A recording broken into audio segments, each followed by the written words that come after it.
Hi everyone, I'm Claire Saffitz. Welcome to my home kitchen. Today I have a Thanksgiving recipe. It's my butterscotch pecan pie, and it's a slab pie. So I'm baking it in my Made In Baking Slab.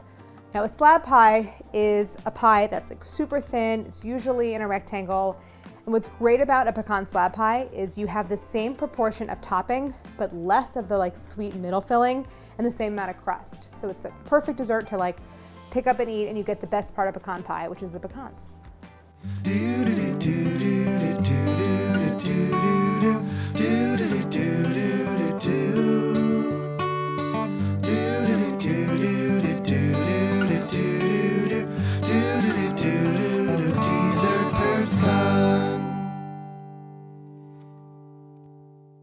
My mom always made the Caro syrup, Caro brand. It was like dark corn syrup pie recipe, which is a famous pecan pie, probably like what you see on tons of Thanksgiving tables to this day. And I loved this pie growing up, but it is like tooth-achingly sweet. And so I'm always trying to replicate a similar texture and like that nostalgic flavor, but without tons of the sweetness. So I'm gonna walk you through the steps. It's, you know, there's like a couple steps to ensure that you have this sort of really well-baked bottom and perfectly set filling, but it's not really too complicated, and I'm very excited to make it. This recipe uses a ton of pecans. Because I'm baking in the baking slab, which is about that 9x13 dimension, I want full coverage of the pecans all over. So I have here a pound of pecans, 16 ounces. Then I have some unsalted butter, a cup of demerara sugar. This is some extra flour for rolling out my pastry. Oh, I forgot my pastry. Can I grab it? Ingredient, a piece of pastry. I'll talk about that when I go to roll it out. Unsweetened cocoa powder, instant coffee granules, some kosher salt, a tablespoon of vanilla, 4 eggs, heavy cream, light corn syrup, a small saucepan for cooking the butterscotch mixture. Obviously I have my baking slab here. I love the Made In Baking Slab, which is porcelain, but it's basically a 9x13. Then I have pie weights. So this is what I'm gonna use to weight down my crust when I par bake it. A rolling pin, I have a bowl behind me and a whisk for making the filling, but like all in all, pretty straightforward. Before I get into the recipe, I wanna thank our friends at Made In. Made In is the maker of this beautiful baking slab designed and created in collaboration with Chef Nancy Silverton. And it is one of my favorite pieces of baking equipment. It is unlike anything else I've ever seen, and yet is so versatile. It's made of French porcelain, and porcelain is naturally non-stick, it's non-porous, it's thermal shock resistant, so you can go from the freezer to the oven to the table. It's so beautiful. I even just serve stuff on it without baking in it because it's so nice looking. This Thanksgiving, I think I'm gonna make my stuffing in it because more surface area, more crispy bits, and also porcelain has such even heating, so you get beautiful browning in it. So I wanna thank Made In, and check out the link in the description below for savings off your order. And now back to the recipe. The first thing I wanna do is toast my pecans. Very important in pecan pie. So these are, again, 16 ounces of pecans. I'm using halves. They're a little bit broken up, but they're mostly intact. All right, so I'm gonna spread these out. And they're gonna go into my oven, which is on 350. So I'll set my timer for 10. While that's baking, I want to roll out my pie crust first. I had this already made. We will put the quantities in the description below because this is sort of a weird in-between quantity for a baking dish this size. So it starts with 2 cups of flour. So this has been out of the fridge for a few minutes. You obviously want to work with it cold, and you can see that it is in a rectangle, similar proportion rectangle to my baking slab. And that's just because if it chilled in a rectangle, it's gonna wanna be a rectangle when you roll it out. Something I've said many times also. So here I have my bench scraper. And this is handy because I'm gonna be rolling out a really large piece of pastry. So this is gonna help you kind of handle the dough. But what I like to do, I like to start by beating the dough. So once it gets to about a 1/2 inch thickness is when you can comfortably start to roll it out. I know that pie dough can be really challenging for a lot of bakers. And also it's really common that people who never bake during the year bake at Thanksgiving, which I have like a whole thing about because it's just like the biggest meal of the year. And like that's when you're gonna cook. If you don't have a lot of experience, it's like kind of setting you up for a hard time. All right, so I wanna roll this lengthwise and crosswise. Okay, so I want to just sort of get my baking slab for reference. I'm good on the length. It needs to be a little bit wider. You can see how handy it is. Oh, I'm starting to smell the pecans. I'm going to check on them. All right, these are done. I was actually shy of my timer by a couple minutes. Good to know. Okay. All right, so when you're working with a large piece of dough, you just want to be cautious. You can see how I kind of moved it with the back of my hands, so I wasn't like applying lots of pressure with my fingertips. Another good way to handle it is just roll it onto your rolling pin. All right, I think this size is looking good. Yeah, so I have a good inch, inch and a half clearance all the way around, and that is so I can work the dough up the sides of my baking slab. So I'm going to bring my baking slab over. I'm going to unroll my pastry. I sort of overshot this side, but that's okay. Wait, one thing you can do, because you don't want to stretch it. Okay, so now I want to press this pastry into the bottom and up the sides. Another thing you can do, just as a little tip, let's say you didn't roll it out so evenly and you have little areas where maybe the crust doesn't quite come up the sides all the way to the top. You can take an area where there's overhang, like here, you could snip that off and just press it into the side where you need a little patch. All right, so go ahead and really pat it down. One of the keys to pie making is contact with the pan. So now I'm going to stick this in the freezer. I want the pastry to really firm up. A good tip, trim after you chill, because when you trim cold pastry, you're going to get a really clean cut. It's going to make it so that the layers separate and like a kind of accordion open up in the oven, and you get like lots of great flakiness. If you do it while soft, you kind of end up like fusing the layers together. So I'm going to get this in the freezer, and then I'm going to turn my oven temperature up to 400 for par baking the crust. Also, baking slab, thermal shock resistant, so you can go from freezer to oven. So my oven is up to 400. I'm going to grab the baking slab. So this is nice and cold, super firm. So I'm going to use my paring knife, and I'm going to trim. So you want to hold your knife sort of horizontally and flush with the top of your pan. And I'm just going to sort of use this slicing motion. You don't want to drag it through the pastry, you want to slice it.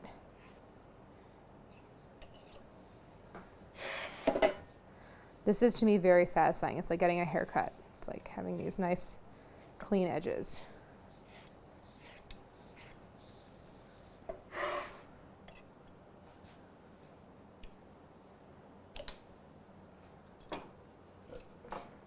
So now what I want to do is I'm going to just dock the pastry a little bit, but I'm just going to poke some holes in the bottom. And this is to help air and steam escape when it's par baking. So you don't have to go crazy. Now I'm going to line it with some foil all the way to the sides and four corners. So now I'm going to pour in my pie weights. These are dried beans. Probably the most economical pie weight. You could use bag of rice. Again, go in and really press and compact. So this is ready to go into the oven at 400. So this will be in for like 15 or 20 minutes. So a little over 20 minutes in the oven. I'm seeing that I'm getting that browning around the edge that I want, so I'm going to take it out. The very important step here is to reduce the oven temperature. So it's at 400 now, and that's because I want that hot air to really set the edge of the crust and start to bake it from the bottom. But when I put it back in with no weights keeping the crust in place, I want a low temperature, so 300, and then 300 is where the filling is going to bake to. So it's just one drop from 4 to 3, and that's going to also help to prevent shrinking. So I'm going to drop the temp now and pull it out. So here you can see that golden brown edge.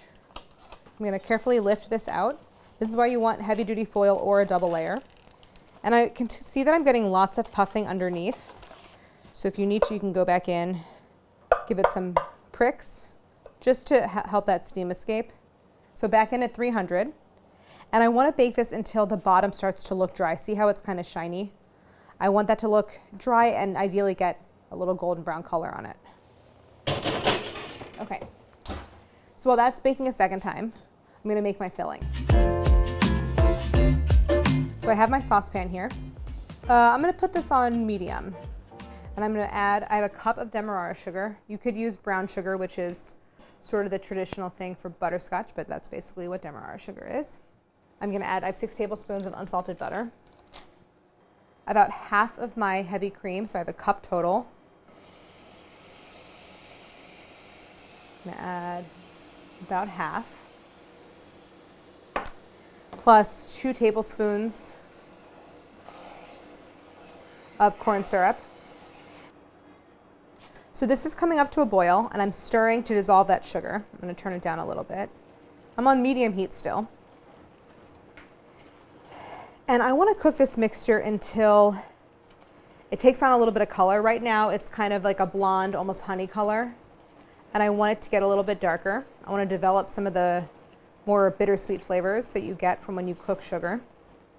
And I'm going to let it go, and I can stir periodically, especially if I see a ring of darker sugar around the outside. Okay, so while that's cooking, I'm going to crack my 4 eggs. And I'm mixing the filling in the bowl because I don't want to add eggs directly to a saucepan because it would definitely curdle. Okay, so that's just going to hang out here until this mixture is done cooking. I turned up the heat on this a little bit to encourage some of that browning, and now I have this nice kind of medium golden mixture. So this is looking great. I'm going to actually kill the heat. I'm going to add the remaining half cup of cream and stir it through. Be careful because this mixture is hot, it will sputter a little bit and release some steam. So this mixture is smooth now. And now the next step is to whisk my butterscotch mixture into my egg mixture.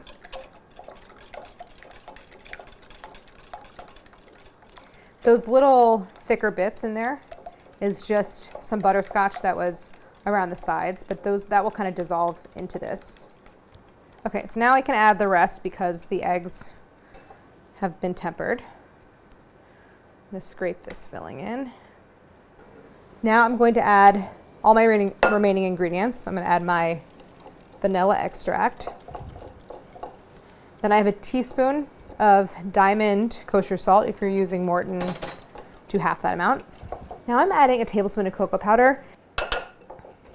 I also like that it actually darkens the color nicely.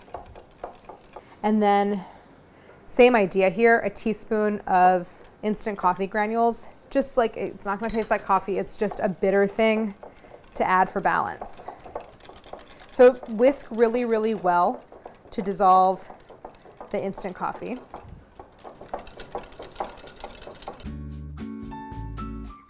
All right, so I just pulled this out of the oven. And I definitely had a lot more shrinking than I anticipated. And shrinking causes problems because, especially for a custard pie, because it then compromises your walls. And then you can't really pour your filling in. So I decided to troubleshoot a little bit because I don't have more pastry to like redo this crust. But what I did was I actually just kind of pressed the crust up against the walls on 2 sides and reinforce the walls. So my only concern actually is this little corner right here, but you know what? We're just going to pour the filling in to the point where it comes to the top and then that's it. This is still hot though. What I want to do is get my pecans in the bottom and then I'm going to pour the filling in. Now I probably won't be able to fit the full volume of nuts and filling because it shrank a little bit, but we're just going to go until we fill the top. And actually take this opportunity to press down, kind of compact that bottom crust. At the very least, I know that this is going to be well baked. So now my filling is going to go in. And I'm just going to pour until I get to the top of the edge somewhere.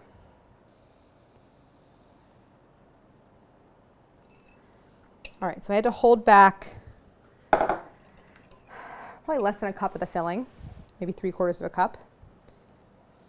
Okay. All right, despite the shrinkage, still looks good. All right, so this is gonna go back into my oven. Still at 300, which is a good temperature for making a custard filling. It'll probably bake again for, I would say, another 20 minutes or so. It's a thin layer, so it's not gonna take very long, even at a low temp. All right, overall successful. Just a little bit of, you know what you can do? This is kind of a fun Thanksgiving thing.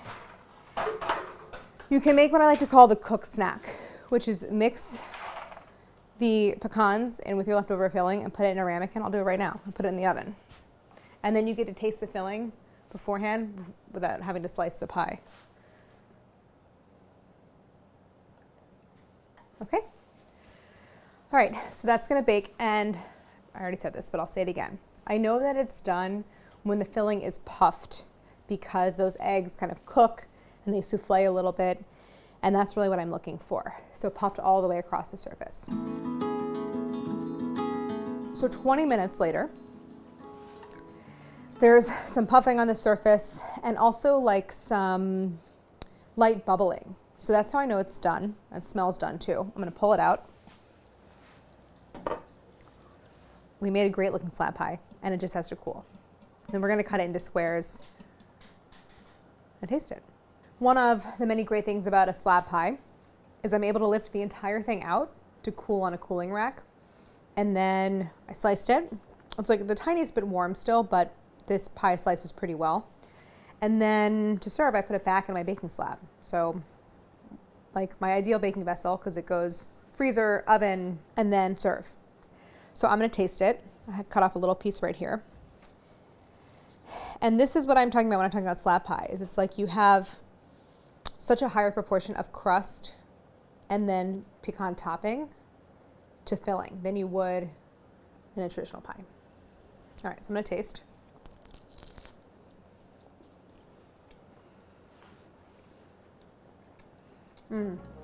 I love the caramelly base of that custard, but it's not overly sweet. It got the eggs, the cocoa's in there. It doesn't taste like chocolate. It doesn't taste like coffee, but there's something there kind of balancing out the sweetness.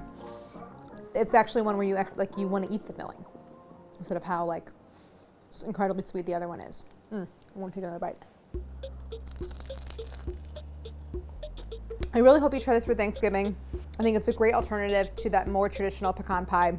I think you should try it as a slab pie, particularly in the Made In Baking Slab. If you want more information about the baking slab, you can go to the link below. You can also get a discount off your order at Made In. So I want to thank Made In for sponsoring this episode, and happy Thanksgiving. And don't forget to like and subscribe.